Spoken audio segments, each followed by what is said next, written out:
अपने इकिगाई को फाइंड करके उस पे वर्क करने से आप एक इररिप्लेसेबल लेवल को अचीव कर सकते हो। इवन टेक्नोलॉजी भी आपको रिप्लेस नहीं कर सकती। दोस्तों, जापान में एक आइलैंड है जिसका नाम है ओकिनावा, जहाँ पर रहने वाले लोग 100 साल से भी ज्यादा जीते हैं और वहाँ 80 से 90 साल की एज वाले लोग भी हर रोज खुशी खुशी उठ के अपना काम करते हैं और मरते दम तक रिटायर होने का नाम नहीं लेते। यानी कि पूरी दुनिया में सबसे लंबी, अच्छी और खुशहाल लाइफ जापान के ओकिनावा में रहने वाले लोग जीते हैं, क्योंकि वो लोग एक फॉर्मूला यूज करके अपनी लाइफ जीते हैं जिसका नाम है इकिगाई, यानी कि जीने की वजह। जापानीज लोग मानते हैं कि आप किसी न किसी खास मकसद के लिए ही इस दुनिया में आए होते हो और वो मकसद ही आपका इकिगाई होता है। अगर आप आपके इकिगाई यानी कि आपके मकसद के अलावा कोई भी काम करते हो तब आपको वो मजा नहीं आएगा। आप हमेशा स्ट्रेस में रहेंगे और आपका दिमाग हर वक्त आपके उस मकसद की तलाश में ही लगा रहेगा। लेकिन अच्छी बात यह है कि इस दुनिया में कहीं पर भी रहने वाला इंसान इस जापानीज फॉर्मूला का यूज करके अपने इकिगाई यानी कि अपने जीवन के मकसद को फाइंड कर सकता है। जब भी आप अपनी कॉलेज खत्म करके बाहर वर्क करने जाते हो तब आपको एक बहुत बड़ा डिसीजन लेना पड़ता है कि अब आप लाइफ में क्या करोगे। ये डिसीजन लेना बहुत इंपॉर्टेंट होता है क्योंकि आपकी लाइफ का सबसे ज्यादा टाइम आप काम करने में ही स्पेंड करते हो। इसीलिए कोई आपको कहेगा कि तुम्हें जो काम से खुशी मिलती हो वो करो, कोई कहेगा तुम जिस काम में अच्छे हो वो करो, कोई कहेगा वो काम कर जिसमें सबसे ज्यादा पैसे मिले, या फिर कोई ये कहेगा कि बेटा ऐसा काम कर जिसकी दुनिया को जरूरत हो। अब इसमें प्रॉब्लम ये है कि हर कोई हमें इस चार में से किसी एक ऑप्शन को ही चूज करने के लिए कहता है, जो एक गलत एडवाइस है। इकिगाई इन चारों पार्ट्स का कॉम्बिनेशन है और अगर इसमें से कोई एक पार्ट भी मिस हो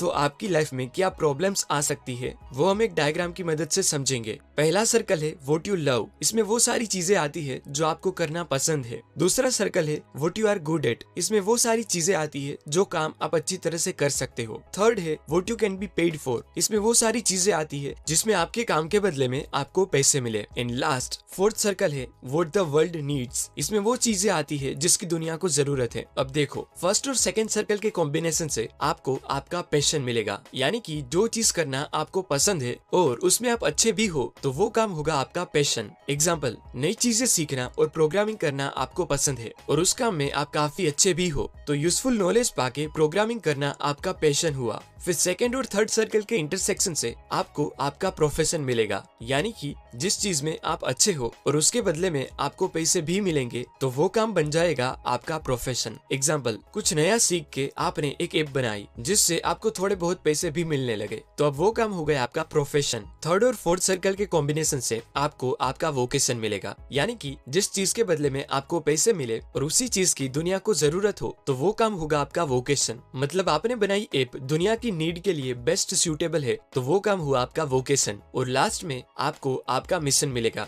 यानी कि जिस चीज की दुनिया को जरूरत हो और वो ही आपका फेवरेट वर्क हो तब वो वर्क करने का रीजन ही आपका मिशन बन जाएगा। एग्जाम्पल, जिस ऐप की दुनिया को जरूरत है उस पे ही वर्क करना आपको बहुत पसंद था तो आपकी पसंद और दुनिया की नीड बन गया आपका मिशन। प्रॉब्लम तब आती है जब लोग आपको सिर्फ आपका पैशन फाइंड करने के लिए कहते हैं, पर सिर्फ पैशन फाइंड करना काफी नहीं होता क्योंकि वो इकिगाई का सिर्फ एक पार्ट है। आपको ऐसा वर्क फाइंड करना चाहिए जो बाकी तीनों कंपोनेंट्स को भी सेटिस्फाई करे। एग्जांपल देके बताऊं तो समझो आपको ब्लॉग लिखना पसंद है, आपने बहुत मेहनत करके अपनी ब्लॉगिंग स्किल को इम्प्रूव किया और अब आप उसमें अच्छे बन गए हो और दुनिया को आपके ब्लॉग्स पढ़ के कुछ नया सीखने को मिलता है, यानी कि दुनिया को आपके काम की जरूरत है और वो आपको आपके काम के बदले में पैसे देती है। मतलब कि ब्लॉगिंग ये चारों कंपोनेंट्स को सेटिस्फाई करता है, यानी कि ब्लॉगिंग आपका इकिगाई है। आपका एम होना चाहिए ऐसी चीज को फाइंड करना जो पैशन, प्रोफेशन, वोकेशन और मिशन इन चारों कंपोनेंट्स को सेटिस्फाई करे और इस चारों कंपोनेंट्स के बीच में ही आपको आपका इकिगाई मिलेगा, यानी कि वो काम मिलेगा जिसे आप पसंद करो, जिसमें आप अच्छे भी हो, जिससे आपको पैसे मिले और उस काम की दुनिया को जरूरत भी हो। और जब ये चारों चीजें सेटिस्फाई होगी तभी आप एक लंबी और बिना स्ट्रेस वाली सफल जिंदगी जी पाएंगे। एग्जाम्पल देके बताऊं तो सचिन को क्रिकेट खेलना पसंद है, उसमें वो प्रैक्टिस करके अच्छे बने। क्रिकेट खेलने से उनको पैसे भी मिलते हैं और लोगों को उनकी बैटिंग बहुत पसंद है, यानी कि दुनिया को उनकी जरूरत है। सचिन के लिए क्रिकेट इन चारों कंपोनेंट्स को सेटिस्फाई करता है, मतलब क्रिकेट सचिन का इकिगाई है। आप जितने भी पॉपुलर पर्सनालिटीज को जानते हो उन्होंने अपने इकिगाई को फाइंड कर लिया होता है और उसकी वजह से ही वो इतने आगे होते हैं।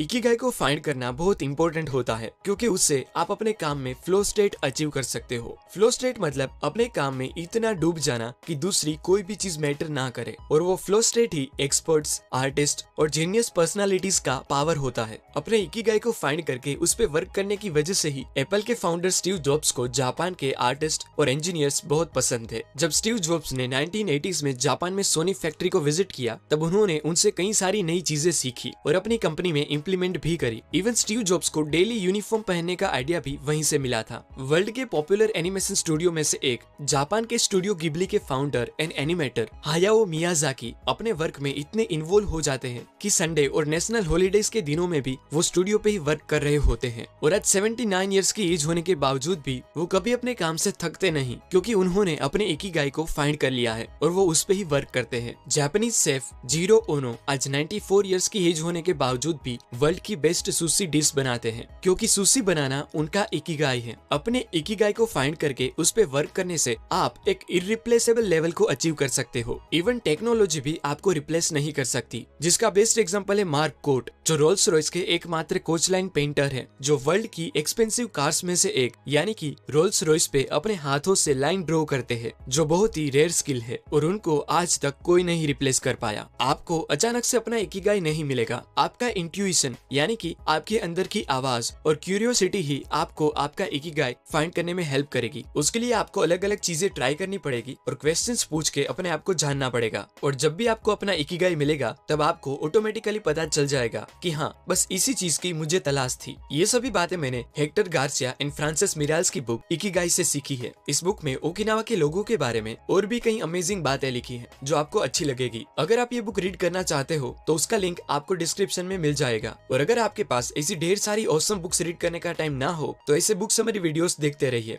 धन्यवाद।